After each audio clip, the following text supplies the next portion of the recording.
The strange, how your mind rewrites a moment the second something feels off. That Thursday afternoon, I remember pulling into our driveway thinking I was about to be the good kind of surprise. The canceled Chicago conference meant I got to come home a day early. No delays, no packed schedule, just an unexpected chance to see Gemma's face light up when she opened the door.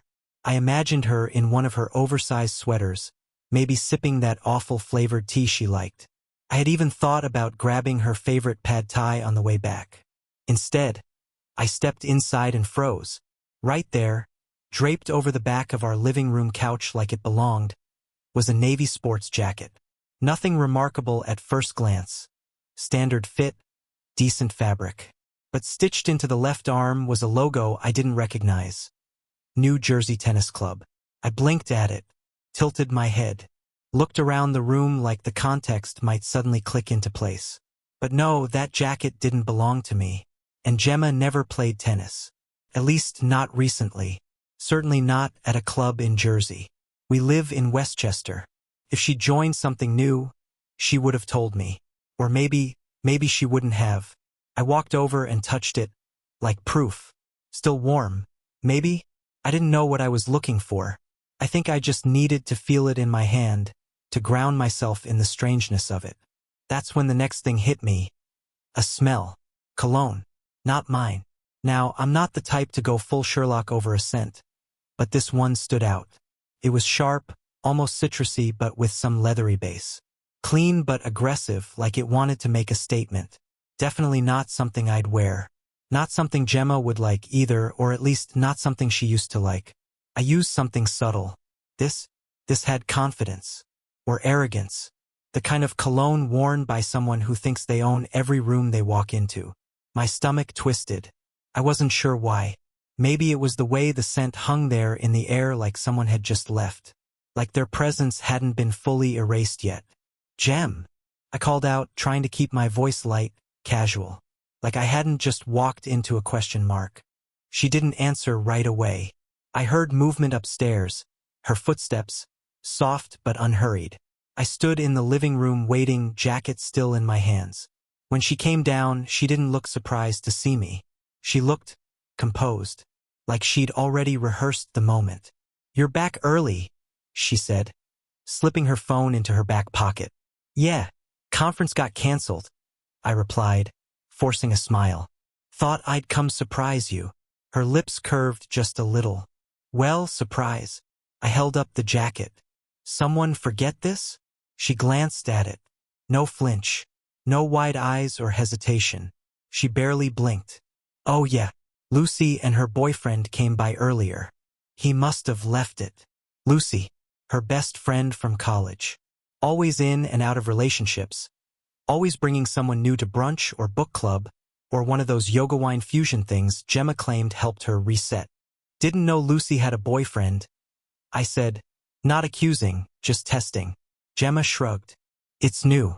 Like 2 weeks new." I didn't mention it. I shook my head. "Nope." "Well, she stopped by for like 20 minutes. Just dropped something off. They didn't stay long." I nodded slowly, eyes drifting back to the jacket. Weird that he'd take off his coat if they weren't here long. She gave a small laugh, like she thought I was being silly. "Jason, I think he just got warm." We were sitting right there with the fireplace on. He tossed it off and forgot it. Honestly, don't overthink it. Overthink it. I wanted to believe her. I really did. Gemma was good at that. Cutting through tension with a smirk, brushing off suspicion with just the right amount of eye roll. And yet, something about her answer felt too fast. Too tidy. Like she'd queued it up in advance.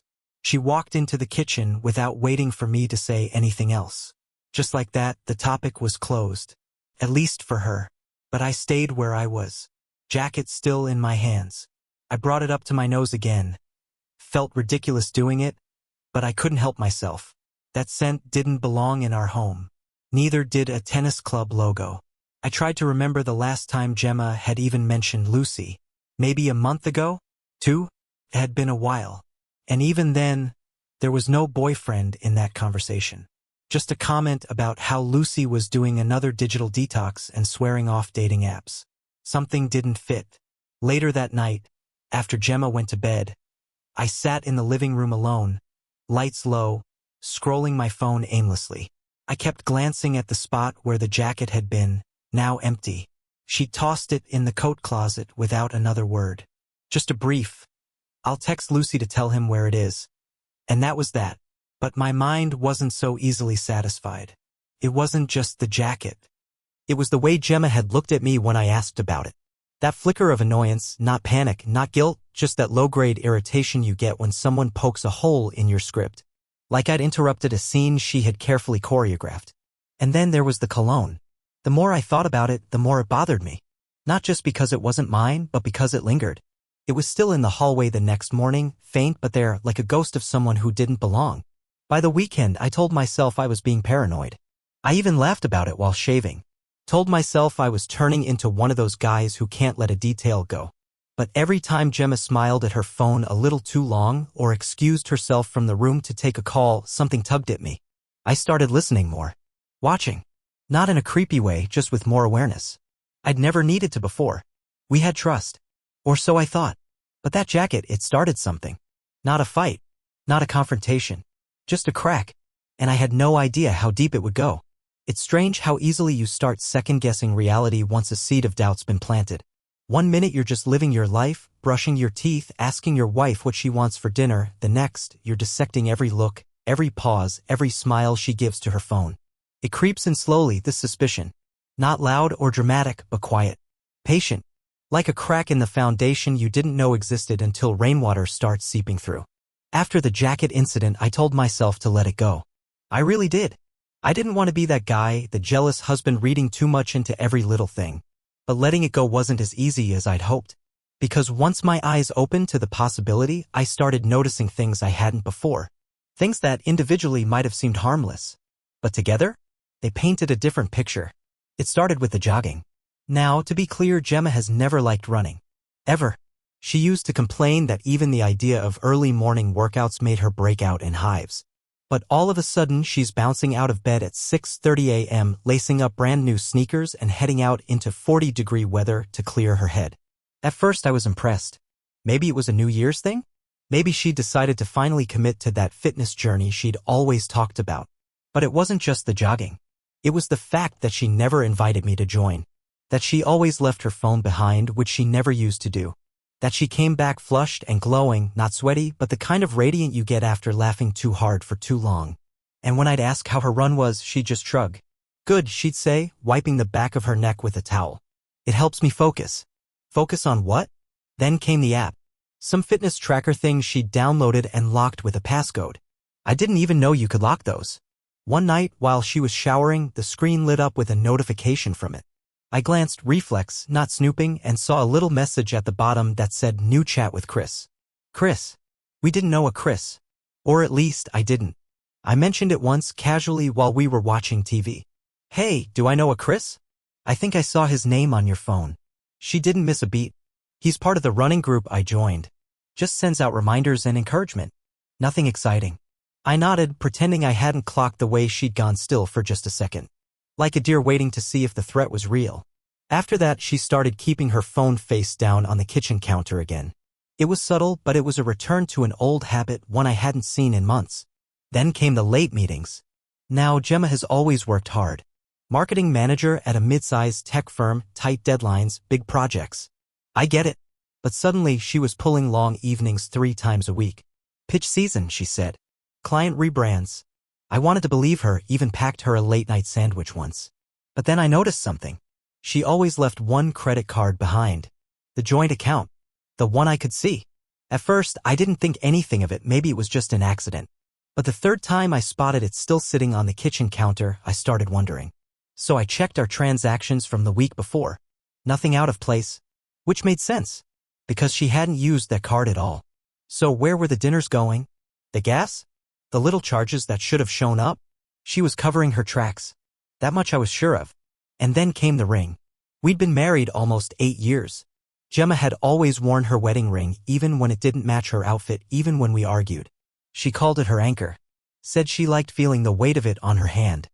But about 3 weeks after the jacket incident, she came home from work and casually said, "I lost my ring at the gym today."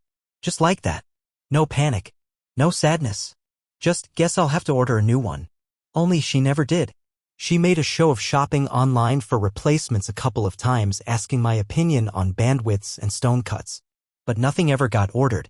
And eventually she stopped mentioning it altogether. I tried to bring it up a week later. "You still thinking about a new ring?" She didn't even look up from her phone. "Oh yeah. Eventually. Eventually." That word stuck with me. Like maybe she didn't plan on being married long enough to need one. I wish I could say I confronted her. That I stormed in with accusations and demanded the truth. But I didn't. Because deep down I didn't want the truth, not yet. I wasn't ready. So instead I turned the suspicion inward, treating it like a mental illness I needed to manage. I started watching her more closely. She'd hum while cooking dinner, check her phone every few minutes, smile at something only she could see, then quickly turn the screen off if I got too close. She kept her texts locked. Her laptop needed a new password. And somehow everything still felt normal enough on the surface that if I mentioned any of it out loud, I'd come off like the paranoid husband. That was the hardest part. The in-between. Knowing something wasn't right but not having proof. Feeling like a detective with no badge, no warrant, and no one to trust. Some nights I'd lie awake beside her, listening to her steady breathing, and wonder if she was dreaming about him, this Chris. Or maybe someone else entirely. The unknown was worse than any name I could imagine. Because the unknown had no shape, no rules, no boundaries. It could be anyone. And yet I still made her coffee in the morning. I still kissed her on the cheek before she left. I still told her to drive safe, knowing full well she wasn't just driving to the office. Because I wasn't ready. I wasn't ready to have my world pulled apart. To admit that the woman I loved might be turning into a stranger before my eyes. I kept hoping, irrationally, that it would stop. That maybe it was all a phase. That maybe I'd wake up one day and she'd be back. The real her. The one who laughed at bad sitcoms and bought me socks with dumb puns on them. But she wasn't coming back. And I knew it. I just didn't know what to do about it yet. The crack was there now, running through everything. And each day it spread just a little more. Quiet. Inevitable. I wasn't sure what would finally split it wide open. But something was coming. I could feel it. Something I wouldn't be able to ignore. They say when something breaks for real, it doesn't always make a sound. Sometimes it's just a moment, a look, a line, a quiet click in your chest that tells you everything's changed. For me, it was a champagne glass. Or more specifically, what was inside it. I wasn't supposed to be at Gemma's corporate party that night. She hadn't even invited me. Said it was a small internal thing, with her team, tight guest list, just colleagues. I remember nodding like I believed her, telling her to have fun, even helping zip up her dress while pretending I didn't notice that she'd worn perfume she only used on anniversaries. She kissed my cheek on the way out. Said she wouldn't be late. That was at 6:12 p.m. At 7 o'clock, I got a text from Miles, my cousin, the only person I'd half confided in about what had been going on. It was a photo. Grainy, taken from across a hotel lobby. It showed a ballroom banner that read Cinertech Solutions Annual Celebration and Gemma standing beneath it, laughing with a group of coworkers. She looked radiant. Alive in a way I hadn't seen in months. "Isn't this your wife's company?" Miles texted. "My buddy's catering it. Says it's a full open bar. Didn't know you guys weren't going?" I stared at that photo longer than I should have. Then I grabbed my jacket and keys without a second thought. The hotel was 18 minutes away. I drove in silence, fingers drumming the steering wheel the whole time. I didn't have a plan. I wasn't thinking about confrontation or making a scene. I just needed to see it with my own eyes. I needed reality to either confirm or cure the slow rot in my chest. The ballroom was easy to find.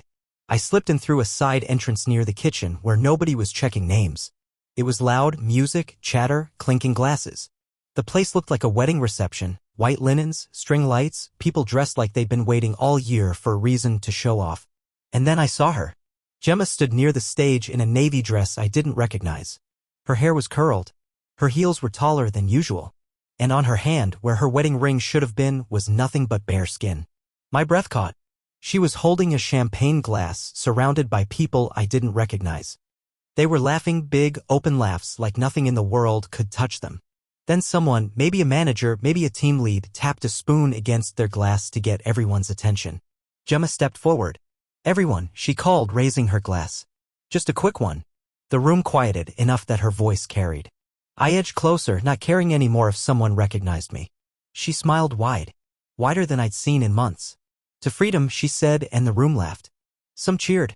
And then slowly, deliberately, she slipped off her wedding ring from her middle finger and dropped it into her champagne glass. It made a small, metallic clink as it hit the bottom. People laughed again, assuming it was a joke. Some clapped. I think someone even shouted, "Cheers to that." But my eyes weren't on the crowd. They were on the man standing just behind her. Tall, athletic build, blue blazer, the same shade as the tennis club jacket. He stepped closer as the group dispersed, and when he put his hand on the small of her back, she didn't flinch. She leaned into it. He whispered something. She laughed. Then, like it was the most natural thing in the world, they turned and walked away together toward a hallway behind the ballroom doors. I didn't follow. I couldn't. I stood there, frozen, glass in hand, surrounded by strangers and the ringing silence of everything I tried to deny crashing down around me. She wasn't hiding it anymore. Not from them. Not even from herself. That ring, our ring, wasn't a symbol anymore. It was a punchline. A prop in her performance. I don't know how long I stayed there. 10 minutes? An hour? The music picked back up and the party went on, blissfully ignorant. I was just another guy in a sport coat staring at a dance floor. Eventually, I turned and walked out. Not because I couldn't handle it, but because I finally could. Everything I'd been afraid to admit, all the red flags I'd downplayed, all the subtle shifts I'd excused away, they weren't theories anymore. They weren't dreams or fears or what-ifs. They were facts. Gemma wasn't just pulling away. She had already left. Emotionally, physically, spiritually, she was gone. What I'd been living in was the leftover scaffolding of a marriage that had been hollowed out months ago. And now I had to decide what to do with the pieces. I didn't go home that night. I didn't call her, didn't text.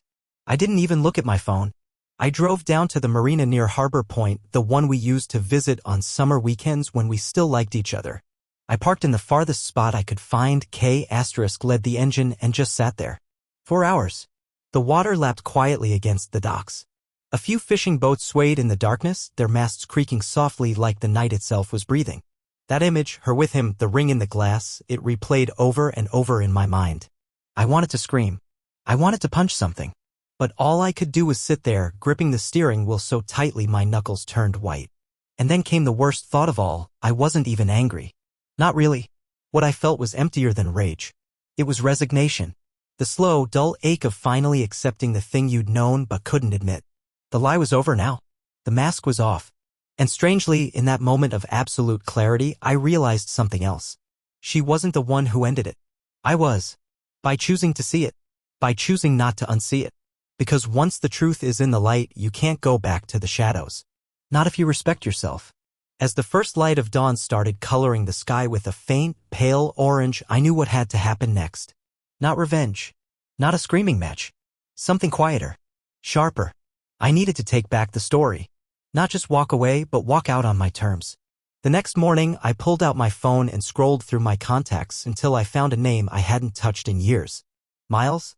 I tapped call. He answered on the second ring. "Jason," he said, groggy but surprised. "Is everything okay?" "No," I said. "But I think it's about to be." I drove straight through 3 states on less than 5 hours of sleep, fueled by gas station coffee and whatever playlist my phone decided to shuffle. No destination beyond Houston. No plan beyond getting far enough away from everything Gemma had touched. Every town I passed looked like a dream I might have had years ago. Homes with porches. Families unloading groceries. A dad mowing his lawn. I wondered how many of them were living lies like mine. How many had seen the moment their world snapped in two and said nothing, did nothing. I didn't call Gemma once. Didn't check for messages, though I saw her name flash on the screen more than once that day. No doubt she'd noticed my absence by now. No doubt she was wondering whether I'd seen what she never meant me to see. Or maybe she didn't care. Maybe that night was meant to be the reveal. The announcement. The soft launch of her new life, one where I didn't have a role. I reached Houston late in the afternoon. Miles lived just outside the city in a modest little brick house that hadn't changed since we were kids. He was standing in the driveway when I pulled up, hands in his pockets, looking like he'd been waiting his whole life for me to show up like this. He didn't ask questions right away. Just hugged me. "You look like hell," he said, half laughing. "Come inside." We sat on his porch with beers, like old times. When we were teens, we used to imagine the lives we'd have: careers, wives, dogs, kids. I used to joke that I'd marry someone like Meg Ryan. Smart, warm, a little chaotic. Miles always said he wanted someone who'd laugh at his bad jokes. I don't know when those dreams became footnotes. But they had. When I told him about Gemma, the party, the toast, the man, the ring in the glass, he didn't interrupt.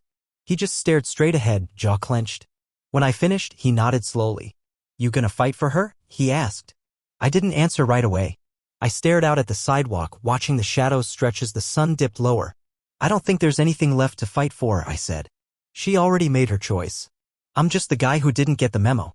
Miles cracked his knuckles. Then what are you gonna do? That question haunted me all night. I couldn't sleep even after crashing on the pull-out couch. I lay there, staring at the ceiling fan as it made lazy rotations above me. In the silence, everything echoed louder, her voice, her laugh, the sound of that ring clinking into the bottom of the glass. I thought about all the little things I'd ignored. The growing distance. The quick excuses. The sudden fitness routine. The mystery of Chris. I replayed conversations where she'd expertly redirected suspicion, moments when I should have pressed harder, asked better questions. I'd given her so much trust it had turned into blindness. And still, some part of me wanted to find a reason to blame myself. But as the night dragged on, a new thought took hold. Maybe I wasn't supposed to fight for her. Maybe I was supposed to fight for me. Because the man I'd been for the past year, the patient one, the forgiving one, the one who smiled through uncertainty and ignored the knots in his stomach, he didn't deserve this. He didn't deserve to be cast aside like an old shirt in the back of a closet. And he sure as hell didn't deserve to be lied to, gaslit, and humiliated in front of a room full of strangers. At dawn, I got up and brewed a pot of terrible coffee in Miles' kitchen. He joined me a few minutes later, rubbing his eyes. You good? He asked, pouring himself a cup. I'm getting there, I said. That morning, he gave me the name of a divorce attorney he knew, a guy named Julian Turner. He's a hammer, Miles said. You want to get this done clean and without getting screwed? Julian's your guy. I called the office and Julian himself picked up. He had the kind of voice that made you sit up straighter. Confident. Clipped. I gave him the basics, just enough to get his attention. By the time I finished, he said, You're in a strong position, Jason. But don't play your hand too early. That became the strategy. Julian told me not to confront her. Not yet. Not until everything was in place. Let her think she's ahead, he said. That's when people get sloppy. He asked for evidence. Not gossip. Not suspicions. Concrete things. Dates, times, names, transactions. Anything that could draw a clear picture of what had happened and when. I started digging. Emails. Calendars. Shared drives we'd forgotten to unlink. Hotel receipts. Phone records. It was all there if you knew where to look. I found transactions at boutique hotels that matched the nights she'd claimed she was working late. I found Uber trips to neighborhoods we had no reason to be in. I even found a recurring gym charge for a studio that didn't exist under her name but did under someone named Christine, likely a burner identity. It was like unraveling a sweater one thread at a time. And the deeper I went, the more I realized something I hadn't dared to admit before. Gemma hadn't just drifted. She had planned her escape. Carefully. Strategically.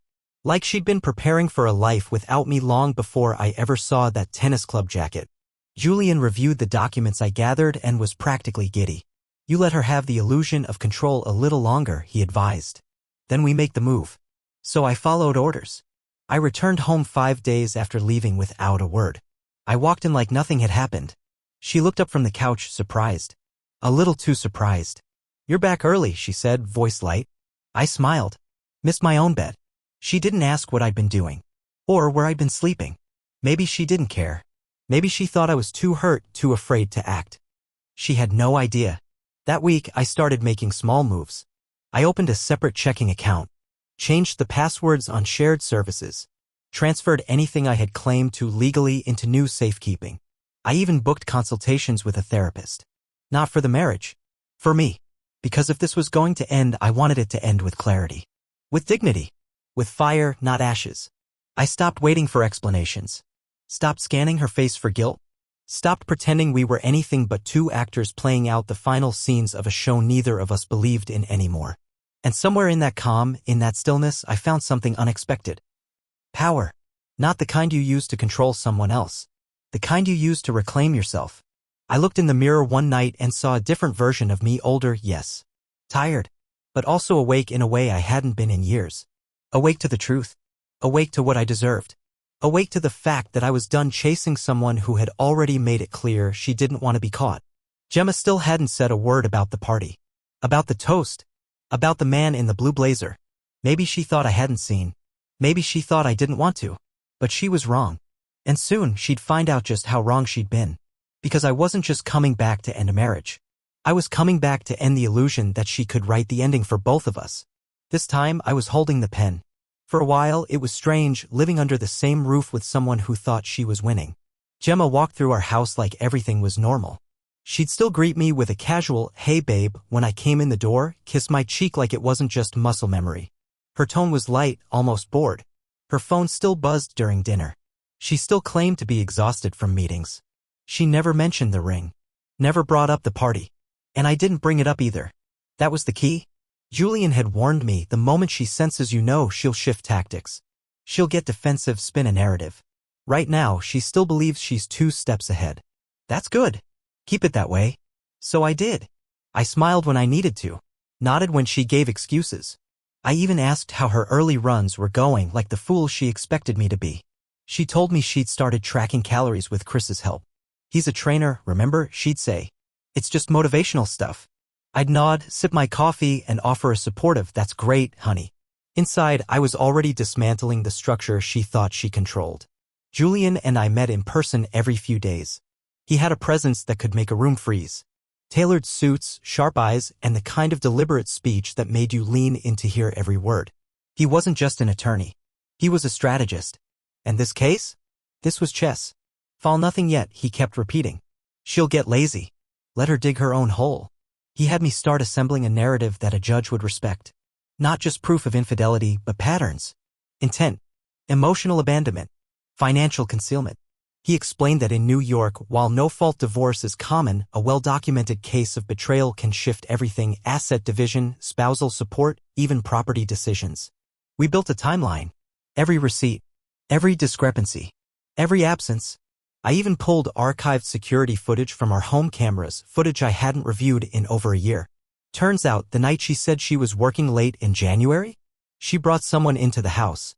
A man in a hoodie, short dark hair. They were in the living room for less than 20 minutes and then they left together. Julian leaned back in his chair, steepling his fingers. That confirms physical proximity. Combined with the party footage, texts, and financial activity, we have enough. Now we position. It was hard pretending not to know. Harder still was keeping my emotions in check. Some nights, I'd lie in bed while she texted next to me, her screen lighting up her face as she smirked into the glow. I'd close my eyes and remind myself, don't react. Don't tip your hand. Control now, catharsis later. And control was what I focused on. I had our joint accounts audited. Anything I had a legal claim to, I quietly separated: investments, savings, even the small stuff like airline miles and our digital subscriptions.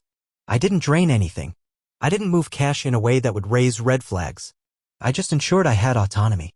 That when the papers landed, she wouldn't be able to lock me out of what I'd helped build. I even updated my will. Revised my power of attorney. Gemma had no idea that while she was playing house with someone else, I was building a life without her, one step at a time. There's something poetic about quiet revenge. I don't mean cruelty or destruction. I mean reclaiming the narrative. Watching someone think they've orchestrated your downfall while you're already drafting the credits. One afternoon, I came home to find Gemma pacing in the hallway, phone to her ear. She paused when she saw me. "Just give me a sec," she whispered into the phone, then turned to me. "Hey, I'm gonna step out for a bit. Lucy's having a thing at her place." Lucy again. The human alibi. "Okay," I said with a smile. "Tell her I said hi." She blinked. For a second, I think she expected me to ask more questions. But I didn't. I just walked into the kitchen and started unloading groceries like nothing had happened. She lingered in the doorway, almost confused. Then she left. That's the thing about people who lie. They get uncomfortable when you stop chasing the truth. Because deep down, they know they've lost the ability to control the story. They just haven't realized it yet. A few days later, I got a call from Julian. "We're ready." He sent over the draft, divorce papers, financial documentation, and the evidence package. It was thick, int asterisk mid-dating, precise. All that remained was the timing. We planned the delivery carefully. I would hand them to her myself. No messy process server. No theatrics. Just a quiet moment, one-on-one, where the power balance flipped. I spent the next 48 hours preparing everything. I printed copies of emails, backed up the location data from her phone. We shared an Apple ID once. Her mistake, organized photos, hotel logs, and screensh asterisk TS. All of it in a black folder, sealed and labeled, for Gemma. When the night came, I made dinner. I cooked her favorite lemon chicken, the way she liked it with roasted rosemary potatoes. I even lit a candle. Not because I wanted romance, because I wanted clarity. I wanted to see her face fully when it happened. She came home a little late, said traffic had been a nightmare, kicked off her heels at the door and wandered into the kitchen, still scrolling her phone. She said.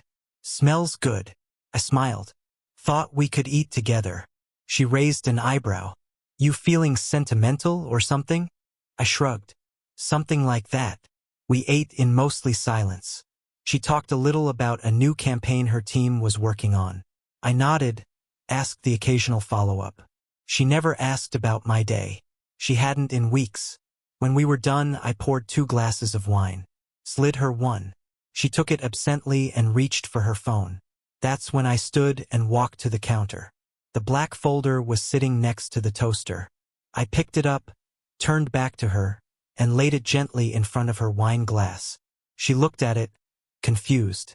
What's this? I didn't answer. She opened it. At first, she didn't seem to register what she was looking at. Her eyes scanned the top few documents, the divorce filing, the list of supporting exhibits. Then she flipped to the screensh asterisk TS. Paused. Flipped again. I watched the blood drain from her face. Her hands started to tremble. She looked up at me. Finally. Really looked. And for the first time in months, she had nothing to say. No jokes. No excuses. No explanations. Just silence. I held her gaze. You said you wanted freedom, I said quietly. I'm giving it to you. She opened her mouth, but I shook my head. No, we're not doing the performance. This is real. This is done. Her lips parted, but no sound came out. She looked back down at the folder. Jason, she finally whispered, but it was too late.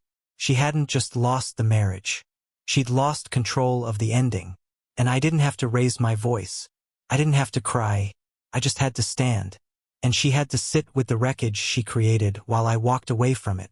Gemma didn't say much after I gave her the folder. She sat at the table long after I left the room, flipping pages like maybe, just maybe, there'd be one piece of paper in there that didn't shatter her story. There wasn't. For the next few days, the house was quiet. Not awkward quiet. Funeral quiet. I'd go about my business, coffee, emails, calls with Julian, while she stayed in her own pocket of denial. She didn't try to explain. Didn't ask for forgiveness. She barely even looked at me, and I didn't need her to. The power shift was complete. She knew it. I didn't gloat or throw it in her face.